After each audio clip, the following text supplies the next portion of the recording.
Hey everybody, I want to talk about some chainsaw bars for just a second. I just switched over from this bar as an old one to a new bar on my Husqvarna 395. Obviously it doesn't say it on there, but I use this saw for stumping and making larger face cuts. I'm running a 32-inch bar on there. And I bought the Sugihara rebranded to Husqvarna X-Tough Light bar to give it a shot, and I really didn't care for it all that much. It's not super light. It is lighter than the Oregon PowerCut. However, it is much more flexible. And this one, I don't know if you can see it. From this side, it has a bend in it about in here, bend in that way, and it also has a bend right in here going that way. And combined with that, if you are, say you plunge in to one side of a tree and then you're walking around to the other side to match the cut, the kerf will get off and it will bind. And I've thrown the chain a couple times in like some somewhat critical situations while I was following a tree in between, a shed and a house.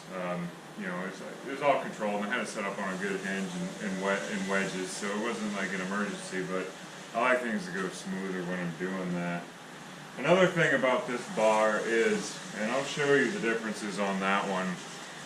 On the oil ports where they come in, right here, they are super big and hogged out, which theoretically, I would think that is a good thing because it's going to let more oil into the channel for lubrication. But what it also does is it brings with it a bunch of garbage, sawdust and whatnot.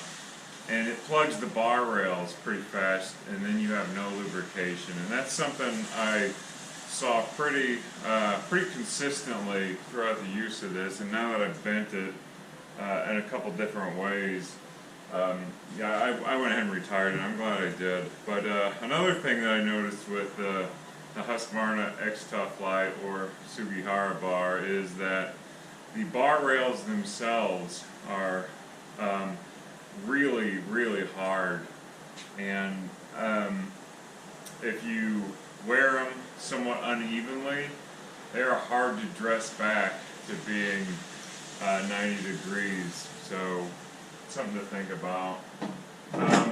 So I can usually get good prices on the Oregon PowerCut. Consistently throughout my career, it's been, they used to call them Power Match, I think. But they've always been, I think, a quality bar. It is, it is heavier, but it's more rigid. So if you're double cutting, I line up kerfs more easily. It's got a greasable and replaceable tip, just like that one.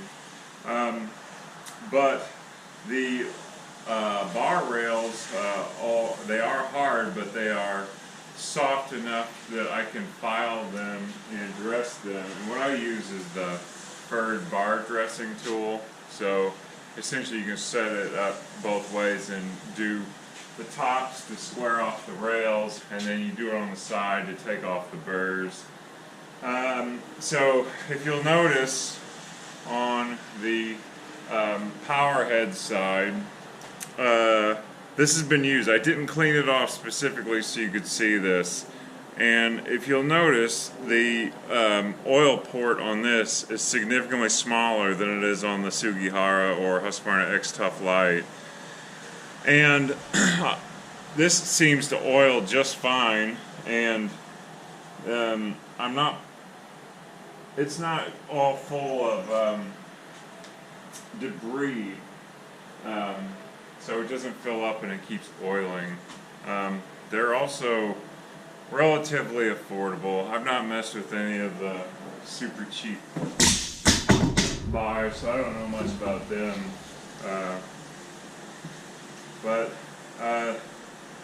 these have always been pretty economical long-lasting choice of pretty good quality, in my opinion. So, something to think about.